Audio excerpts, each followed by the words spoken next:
অনেক দিন ধরে দেখতে পাচ্ছি বিজেপির কিছু নেতার মধ্যে মুসলিম ভোট পাওয়ার একটা ইচ্ছা রয়েছে। তারা ভাবছে যে মুসলিম ভোট যদি আমরা 2-4%ও নিতে পারি, তাহলে সেক্ষেত্রে আমরা তৃণমূলকে বেশ বেগ দিতে পারবো। মানে মুসলিম ভোট কিছুটা অংশও তৃণমূলের থেকে সরিয়ে দিতে পারলে তাহলে আমরা ক্ষমতায় চলে আসব।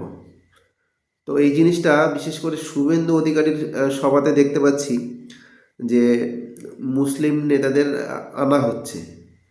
তো মুসলিমরা কি বিজেপিকে ভোট দেবে বা দিতে পারে?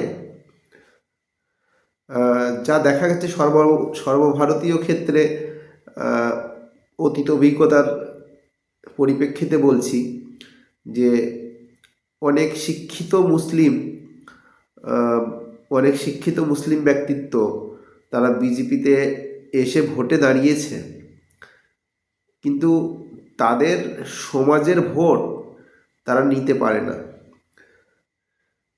2-4 দিন আগেই দেখলাম কান্দির পাশে বরঙ্গাতে একটা সভা হলো। সেখানে মুসলিম নেতাদেরকে আনা হয়েছে, যোগদান করানো হয়েছে। তো তারা বিজেপিতে যোগ দিয়েছে। তো তারা কি তাদের সমাজের ভোট বিজেপির ঝুলিতে দিতে পারবে? এটা একটা চেষ্টা থাকে দেখানোর যে আমরা আহ, সব আহ, সমাজের সর্বস্তরের ভোট আহ, চাই, সর্বস্তরের মানুষ আমাদের পার্টিতে আসুক। এটা একটা দেখানোর প্রচেষ্টা থাকে, কিন্তু আসলে যাই হয়ে যাক না কেন, আমার মনে হয় মুসলিম ভোট বিজেপির ঝুলিতে কখনোই যাবে না। সে 2-4 জন নেতা হয়তো আহ, এটা ভেবে চলে আসছে যে পরবর্তীতে বিজেপি ক্ষমতায় আসলে আমরা আমাদের সমাজের ভোট যদি নাও দিতে পারি বিজেপির ঝুলিতে, তবু কিছু না কিছু পোস্ট আমরা পেয়ে যাব, মানে পাইয়ে দেবে। মানে ভোটের রাজনীতিতে অনেক অনেক মুসলিম নেতা বিজেপির হয়ে জিততে না পারলেও বিজেপি তাদের রাজ্যসভার এমপি করেছে, অথবা মানে কিছু পদ পাইয়ে দিয়েছে, মন্ত্রীও বানিয়েছে। কিন্তু ভোটের রাজনীতিতে মুসলিম নেতারা বিজেপির হয়ে কখনোই সাফল্য অর্জন করতে পারেনি। তো শুভেন্দু অধিকারী অনেকটা চেষ্টা করছে, কিন্তু এতে কি হয়, আহ, যেহেতু বিজেপির যারা ভোটার তারা কিন্তু কিছু পাওয়ার জন্য বিজেপি করে না, তারা আদর্শগত দিক থেকে বিজেপিকে সমর্থন করে। তো তারা আহ, খুব ভালোভাবে নেয় না মন থেকে যে মুসলিম নেতাদেরকে এইভাবে মঞ্চে আনা। তবুও সেইভাবে কেউ তো আপত্তি করে না, কিন্তু মনের দিক থেকে আহ, যারা বিজেপির যারা হিন্দু ভোটার, যারা বিজেপিকে ভোট দেয়, তারা কিন্তু বিষয়টাকে ভালোভাবে নেয় না। তো এর জন্য অবশ্য হিন্দু ভোটার মানে বিজেপি থেকে মুখ ঘুরিয়ে নেয় না, তবে এই জিনিসটা ভালোভাবে নেয় না। আবার মুসলিমরাও যে এসে ভোট আনতে পারে তা নয়। আসলে নেতারা ভালো বুঝবেন তারা কোন ছকে কি করতে চাইছেন। তবে এ পর্যন্ত যা দেখা গেছে, মুসলিমরা বিজেপিতে কখনোই ভোট দেবে না। যে নেতা ওই মঞ্চে এসেছে, ওর পাড়া থেকে তার আশপাশের বুথ থেকে 100টা ভোটও আনতে পারবে না। মুসলিমরা আর যাই হোক, ওরা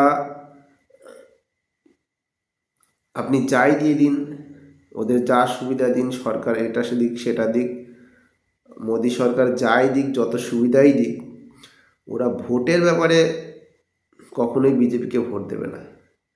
কারণ ভোট দেওয়ার সময় ওরা কি পেলাম সেটা দেখে না। ওরা ভোট দেওয়ার সময় শুধু আমাদের আমাদের সমাজের যারা নেতা রয়েছে তারা কি বলছে সেটা দেখে।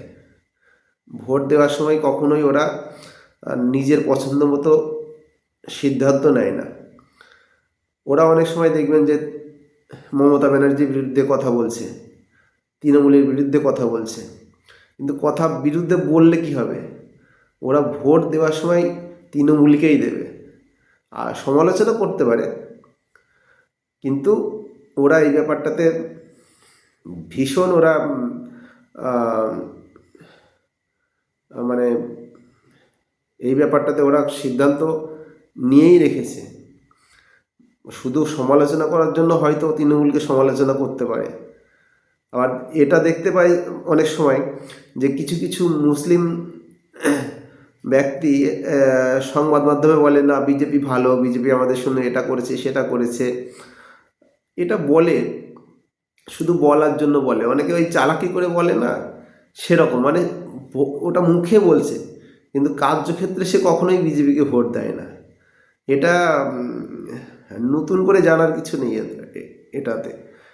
অনেক পুরনো কথা, সবাই বোঝে, তবুও ওই পার্টি দেখাতে চায় যে আমরা যখন ক্ষমতায় আসব তখন কিছু মুসলিম নেতাও যেন আমাদের সাথে থাকে। তো যাই হোক, তারা ভোট আনতে পারুক আর না পারুক, তাদের কিছু পদ পাইয়ে দেওয়া হবে, তাদের নানা রকম জায়গায় বসানো হবে, সরকারের সাথে রাখা হবে, যে আমরা সব মানুষের প্রতিনিধিত্ব নিয়ে আমরা সরকার তৈরি করেছি। এটা দেখানোর জন্য এই সমস্ত নেতাদের আনা হচ্ছে। বা যে সমস্ত মুসলিম আছে তারা হয়তো তৃণমূলে অথবা অন্যান্য পার্টিতে সেইভাবে জায়গা করতে পারেনি, তো তারাও ভেবেছে যদি আমরা বিজেপির সাথে গিয়ে ভবিষ্যতে যদি বিজেপি সরকার আসে তাহলে কিছু পাবো, মানে কিছু না করেই কিছু পাবো। এই কারণেই তারা সুবিধা নিতে আসছে, তাছাড়া কিছুই নাই।